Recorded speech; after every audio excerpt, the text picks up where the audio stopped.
साथियों नमस्कार। मैं विनय स्वागत करता हूं आपका अपना YouTube channel our past and future पर। और साथियों हमारी चल रही डेली प्रैक्टिस सीरीज़ में आज डे 5 है। और मैं उम्मीद करता हूं कि जो लोग आगामी परीक्षाओं की जो 2020 की शुरुआत में होने वाली हैं या दिसंबर तक होने वाली हैं उनके लिए तैयारी कर रहे हैं, वो लोग अपनी तैयारी में जुटे होंगे। तो बस उनके लिए एक प्रैक्टिस टाइप का सेट है, क्योंकि प्रैक्टिस ही एक ऐसी चीज़ है जो हम लोगों को हमारे लक्ष्य तक पहुँचा सकती है। तो चलिएगा, प्रैक्टिस के अलग अलग ढंग हो सकते हैं, जैसे चाहें वैसे प्रैक्टिस कर लीजिएगा। लेकिन बस मैं ये चाहता हूँ कि अगर आप लोग हमारे साथ जुड़े हुए हैं तो बस आप 10 मिनट हम लोगों को दीजिए, ताकि आप लोग यहाँ पर अपनी प्रैक्टिस को कंप्लीट कर सकें। तो चलिएगा, कुछ सवालों की प्रैक्टिस विद करंट अफेयर्स हम लोग चलते हैं। पहला सवाल, आय के वितरण की विषमता की माप सर्वाधिक प्रचलित विधि कौन सी है? तो सबसे पहली जो बात आपको ध्यान देने वाली है वो है आय की विषमता।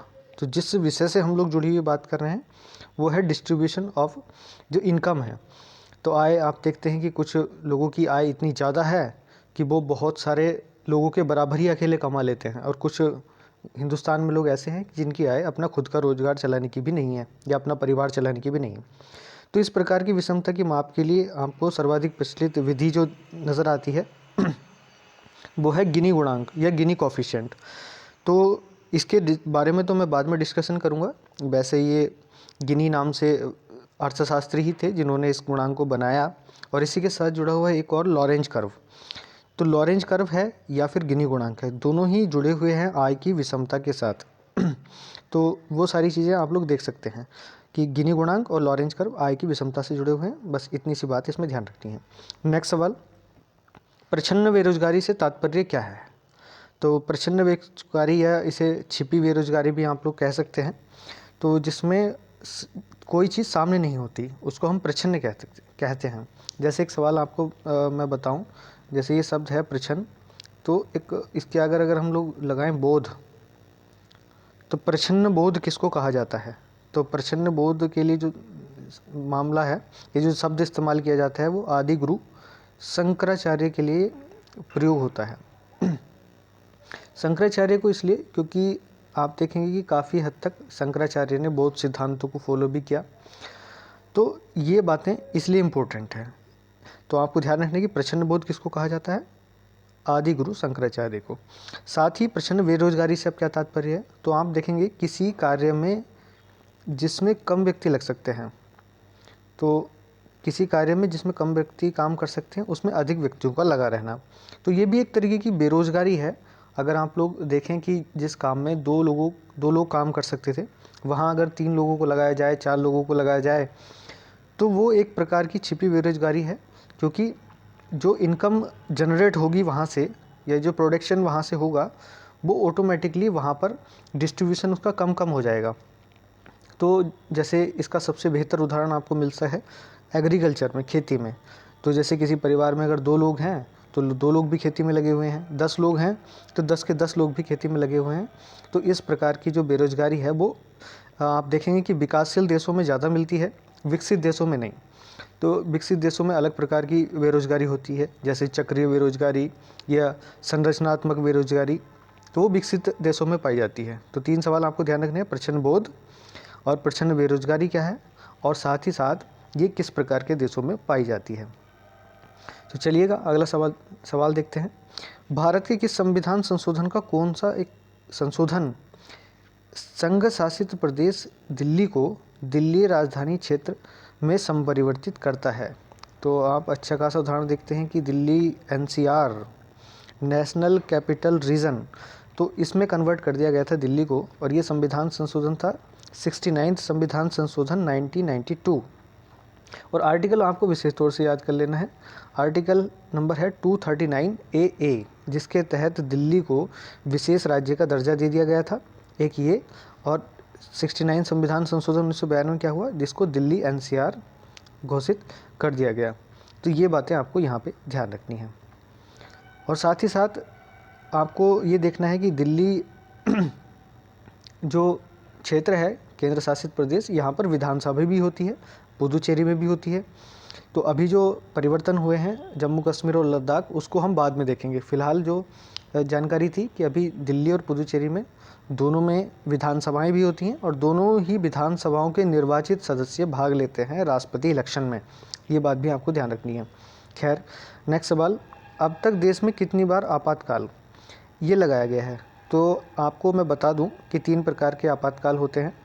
एक तो 352, 356 और 360।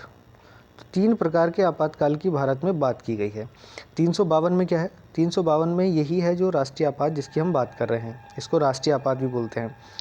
356 में है राष्ट्रपति शासन और 360 में होता है वित्तीय आपातकाल।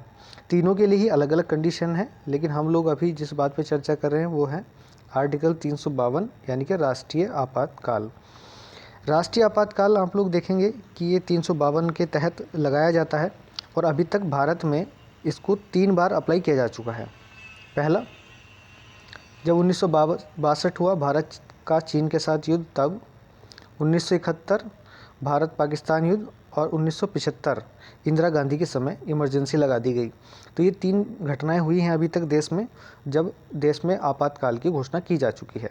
इसमें आपको एक पॉइंट यहाँ पे ध्यान रखना है कि जब 1965 इसमें भी युद्ध हुआ हमारे देश का पाकिस्तान के साथ, तो वो चीज़ जिसमें शामिल नहीं है। तो ये आपको ध्यान रखना है, क्योंकि ये समय 1962 के साथ ही ऐड हो गया था। तो अगर ऐसा कुछ सवाल बनता है तो आप लोगों को ध्यान रखना है कि 1965 में कोई अलग से आपातकाल की घोषणा नहीं की गई थी। केवल 3 ही आपातकाल की घोषणा हमारे देश में की गई, वो आपको ध्यान रखनी है। कौन कौन सी है? जिसमें 1962, 1971 और 1975। चलिएगा आगे चलते हैं। नेक्स्ट क्वेश्चन, न्यागरा जलप्रपात किन झीलों के मध्य स्थित है?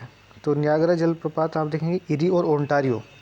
साथियों, आप लोग देखेंगे जो उत्तरी अमेरिका क्षेत्र है वहाँ पर 5 लेक्स मिलती हैं, 5 ग्रेट लेक्स। उनको 5 ग्रेट लेक्स बोलते हैं। तो जिसमें सुपीरियर, मिशिगन, ह्यूरन, इरी और ओंटारियो ये झीलें मिलती हैं और यहीं पर बीच में इसमें एक प्रपात मिलता है, न्यागरा जलप्रपात। तो न्यागरा जलप्रपात या न्यागरा फॉल आप देखेंगे कि इरी और ओंटारियो झील के बीच में है। वहीं पर एक और सवाल इंपॉर्टेंट आपके लिए बन जाता है, भारत का न्यागरा ये कहा जाता है चित्रकूट। कई बार ये चित्रकोट भी मिल जाता है। चित्रकूट जलप्रपात को जो किस नदी के किनारे पर है? इंद्रावती नदी के। और इंद्रावती कहाँ बह रही है? छत्तीसगढ़ में।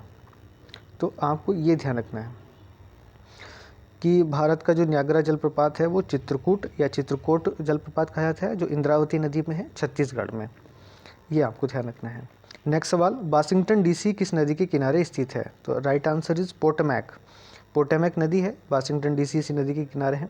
जो अन्य क्षेत्र हैं कुछ महत्वपूर्ण है, वैसे तो और भी बहुत सारे हैं, लेकिन मैं एक साथ सारी चीज़ों को कवर नहीं करा सकता, उससे फिर टॉपिक बन जाएंगे वो। तो टॉपिक पे अभी हम चर्चा नहीं कर रहे हैं। जैसे ही कोई एग्जाम आसपास आएगा मैं आप लोगों के साथ टॉपिक भी डिस्कशन करना शुरू करूँगा, लेकिन फिलहाल आप लोग अपना रिविजन पर डे बना करके रखें। लाहौर रावी नदी के किनारे, न्यूयॉर्क हडसन नदी के किनारे, रोम टाइबर नदी के किनारे और इंग्लैंड किस नदी के किनारे हैं? टेम्स के। तो ये सारी बातें आप लोगों को ध्यान रखनी है और याद करने की कोशिश करें। इसमें विशेष तौर से वाशिंगटन डीसी और न्यूयॉर्क में कन्फ्यूज़न नहीं होना चाहिए। न्यूयॉर्क हडसन और वाशिंगटन डीसी पोटोमैक, दोनों ही बातें यहाँ पर नज़र आती हैं। नेक्स्ट, कांग्रेस के बारे में किसने कहा यदि हम 1 वर्ष में 1 बार मेंढक की तरह टर्राएं तो हमें कुछ नहीं मिलेगा? तो जैसे आप लोग जानते हैं कि कांग्रेस की स्थापना हुई थी दिसंबर 1885 में, लेकिन हुआ क्या कि हर साल उसकी मीटिंग होती थी और सभी लोग इकट्ठा होते थे 1 साल में 1 बार। तो इसी चीज़ को पॉइंट करते हुए बाल गंगाधर तिलक ने या पंडित गंगाधर तिलक ने, जो भी कहें, ये कहा कि वर्ष में अगर हम लोग 1 बार मेंढक की तरीके से कुछ बोलेंगे, टर्राएंगे, तो कुछ नहीं मिलेगा। सीधी बात है, ऐसा हुआ भी है। बाद में बहुत सारे एक्शन लिए गए, तब जा कर के काम हुआ। तो बाल गंगाधर तिलक के बारे में कुछ महत्वपूर्ण बातें हैं, आप लोग देख लीजिएगा। बाल गंगाधर तिलक का पूरा नाम था केशव गंगाधर तिलक। तो ये पहली बात आपको ध्यान रखनी है।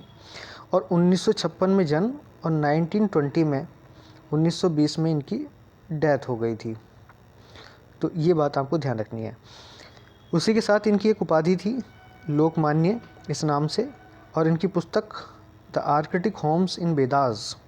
तो साथियों इस पुस्तक में इन्होंने ये बताया है कि जो आर्य सभ्यता के लोग थे या ऋग्वैदिक कालीन लोग थे, उसमें जो निकल कर के आए थे आर्य, उसमें एक शब्द मिल रहा है आर्य और अनार्य। तो आर्य लोगों का निवास स्थान की चर्चा भी बाल गंगाधर तिलक ने अपनी इसी बुक में किया है, the Arctic homes in Vedas. Next अगर आप लोग देखेंगे कि इसमें 2 पत्र भी इन्होंने निकाले, मराठा और केसरी। यहाँ पे पॉइंट करने वाली बात है, ये केसरी जो पत्र है ये मराठा में आया, जबकि जो मराठा था ये आप लोग देखेंगे ये इंग्लिश में था।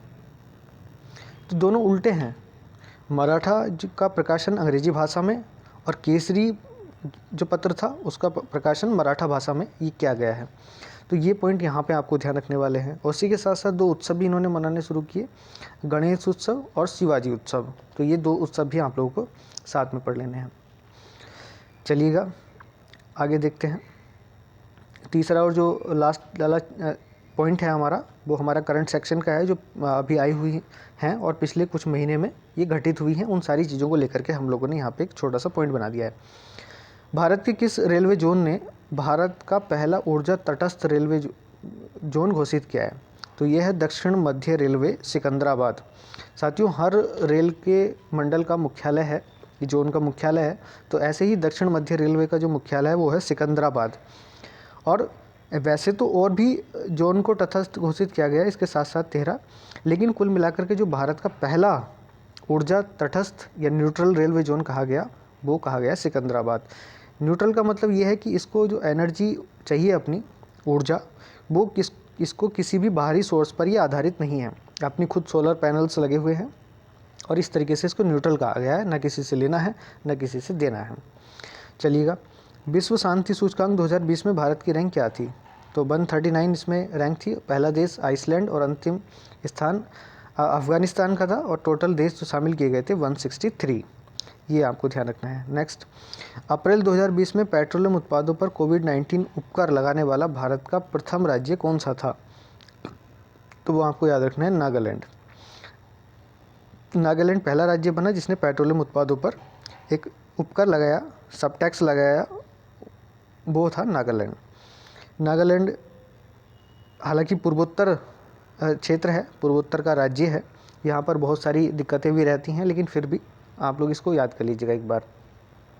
नेक्स्ट, किस राज्य की विधानसभा में सर्वप्रथम नागरिकता संशोधन बिल 2019 CAB कैब, ये आपको ध्यान रखना है। तो CAB 2019 के विरुद्ध प्रस्ताव पारित किया। तो साथियों मैं पहले आपको बता देता हूँ, आप देखेंगे कि CAB और बाद में कई बार ये चर्चा में मिला CAA।